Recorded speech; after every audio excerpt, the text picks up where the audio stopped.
Why you do this? Understand yourself. Why do some people instantly feel when the energy in a room shifts, while others notice nothing at all? You walk into a room and feel it immediately. A pause, a tone change, a subtle tension in the air. Nobody else reacts, but your brain already noticed something. If this has happened to you your entire life, you may have been told the same thing many times. You're overthinking, but what if that's not actually what your mind is doing? While other people move through conversations casually, your system is quietly tracking patterns. Tone shifts, silences, micro changes in people's expressions, not because you want to analyze everything, because at some point your nervous system learned that awareness meant safety. Over time, this constant reading of the emotional environment became automatic, and what many people call overthinking is often something much more specific: a nervous system that learned emotional pattern intelligence very early in life. And by the end of this video, you'll understand why your mind developed this ability, and how the same awareness that once protected you can become one of your greatest strengths. If this is you, you probably noticed early that you experienced situations differently than others. Conversations stayed with you longer. Small comments echoed in your mind hours after everyone else had forgotten them. You could replay entire interactions in your head, trying to understand what really happened. It wasn't rumination in the dramatic sense. It was your system trying to map the emotional terrain around you. Understanding people became a survival skill, and because this process happened so naturally, you rarely questioned it. You simply assumed everyone else was doing the same thing, watching carefully, listening between the lines, tracking subtle emotional signals in every room. But eventually, you began to notice something strange. Most people were not paying attention the way you were. The reason for this difference usually lives in the nervous system itself. Some systems are built to detect emotional signals earlier and faster. They register shifts before they become obvious. A slight tension in someone's voice, a pause that feels longer than normal, a subtle change in atmosphere that others overlook completely. Your brain does not treat those signals as background noise. It treats them as important information, so it processes them immediately. This speed creates awareness long before conscious thinking begins. By the time logic catches up, your body already knows something changed. And that early awareness becomes your default way of moving through the world. Because your system reads emotional signals so quickly, reactions can appear before you understand why. A moment happens, and something inside you tightens instantly, not dramatically, but noticeably. Your attention sharpens, your mind begins quietly scanning the situation, trying to understand what shifted.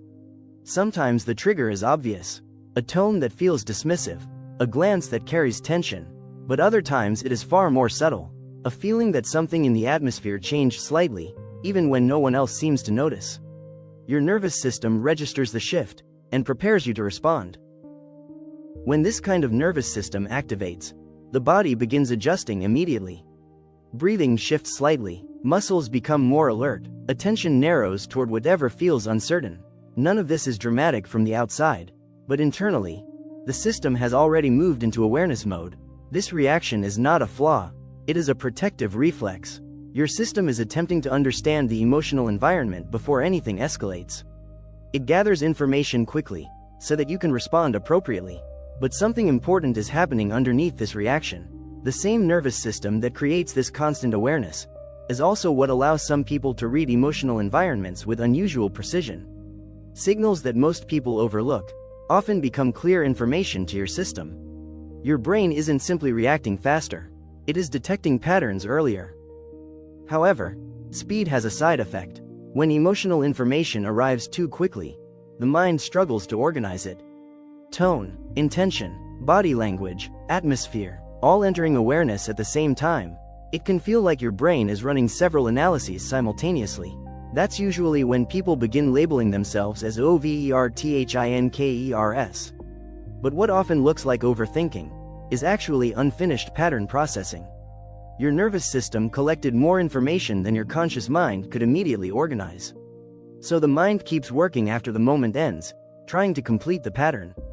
And once you understand this, something important becomes clear. The same system that creates the overwhelm is also capable of deep emotional insight, once it learns how to slow the interpretation process. For many people, this ability develops early in life. Environments that contain unpredictability quietly train the nervous system to become observant, not in a dramatic way, simply through repetition. When the emotional climate changes often, the system learns to monitor it constantly. Over time, this monitoring becomes automatic. You begin reading people before they even finish speaking. Not because you assume the worst, because your nervous system has practiced pattern recognition for years. It recognizes emotional cues with remarkable speed. The skill becomes almost invisible, because it feels normal to you. In environments where emotional signals were inconsistent, your nervous system learns something powerful: how to predict shifts before they fully happen. That kind of early conditioning builds an almost surgical level of emotional pattern recognition. Your system became exceptionally skilled at reading micro changes in tone, tension, and intention, a form of emotional forecasting most people never develop.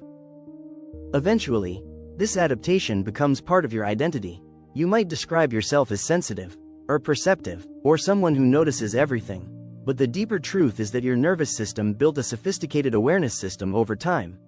One designed to interpret emotional environments quickly. The challenge is that this identity often forms under pressure. You learn to understand others before fully understanding yourself. Your attention moved outward constantly, reading signals, interpreting moods, anticipating reactions, while your own inner experience sometimes stayed quietly in the background. The shift begins when awareness turns inward, when you realize the system that reads others so well can also understand itself. Instead of analyzing every external signal, you start observing your own reactions. Not judging them, simply noticing them. That moment changes the pattern entirely. Because now, the same intelligence that scanned the environment begins scanning your internal state. You notice when tension appears, when your thoughts accelerate, when your body shifts into alertness. Awareness becomes balanced, instead of purely outward focused. When you reframe this adaptation, something important becomes clear. Your mind was never malfunctioning. It was learning. It was building a map of human behavior through experience. What looked like hyper-awareness was actually early pattern recognition. This realization softens the relationship you have with yourself. Instead of seeing your reactions as excessive, you begin seeing them as informative. Your system notices emotional data quickly. That ability can feel overwhelming when misunderstood, but it becomes powerful when understood. Once awareness replaces self-criticism, the nervous system begins to calm. Not because sensitivity disappears, but because the system no longer feels threatened by its own reactions. The internal fight slowly fades. Observation replaces resistance. And when resistance fades, clarity increases. Your awareness becomes more precise. You start distinguishing between real signals and imagined ones, between intuition and fear, between observation and projection. The system that once felt chaotic begins organizing itself naturally. At this stage, many people experience an unexpected form of relief. The constant pressure to stop overthinking begins to dissolve. You realize the goal was never to shut down awareness. The goal was to understand it. Your mind does not need to become less perceptive. It simply needs permission to slow down its interpretation process. Instead of reacting instantly, you give yourself space to observe first. Awareness becomes calmer, more deliberate, more grounded. Integration happens when awareness and regulation begin working together. You still notice emotional shifts quickly, but they no longer control your entire internal state. Signals are observed rather than immediately acted upon. Your nervous system learns a new rhythm: notice first, interpret second, respond third. This sequence creates distance between perception and reaction, and that distance allows clarity to emerge, where overwhelm once lived. This is where your early adaptation transforms into strength. The same nervous system that once scanned for danger now recognizes complexity. You read emotional environments with precision, but you are no longer controlled by them. Your awareness becomes a form of emotional intelligence. You understand people quickly. You sense underlying dynamics. You recognize patterns others miss. And instead of exhausting you, this perception begins guiding you.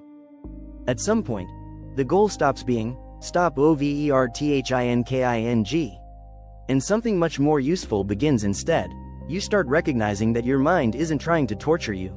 It's trying to finish a pattern it never fully understood. Your nervous system collects emotional information very quickly, sometimes faster than your conscious mind can organize it. So the real shift is not forcing your brain to stop thinking. The shift is helping it slow the processing loop. One small way to do this is incredibly simple. The next time you notice your mind replaying a situation, don't try to shut it down. Instead, ask yourself one quiet question. What signal is my system still trying to understand? Then slow the reaction by just 5%. Take one slow breath before analyzing the next detail. This tiny pause gives your nervous system something it rarely had before: time. And when time enters the system, the analysis becomes clearer instead of louder. You stop chasing every possibility. You start recognizing the actual pattern underneath it. That's the moment awareness stops feeling like mental noise and starts becoming emotional clarity. The fact that you're still here means something important. Some part of you already suspected your mind wasn't the problem. Your nervous system built a map of emotional patterns very early in life. What you called overthinking was often your system trying to finish the map. Patterns are not flaws. They are survival strategies your nervous system memorized when the environment felt uncertain. But survival maps are not always updated automatically. Sometimes they keep scanning long after the danger is gone. And something in you is beginning to see that clearly now. The intelligence in your system was never the problem. It was simply running on an old instruction. Notice everything. Interpret immediately. Stay ahead of the shift. Now that awareness can evolve. Instead of constant scanning, it can become conscious perception. Instead of endless analysis, it can become insight. So the real question your nervous system can begin asking is simple. Is this signal happening now? Or is my system remembering something older? Something in you is ready to stop repeating the same emotional loop. And here's the question I'd genuinely love to hear your answer to. When did you first realize your overthinking might actually be awareness trying to protect you?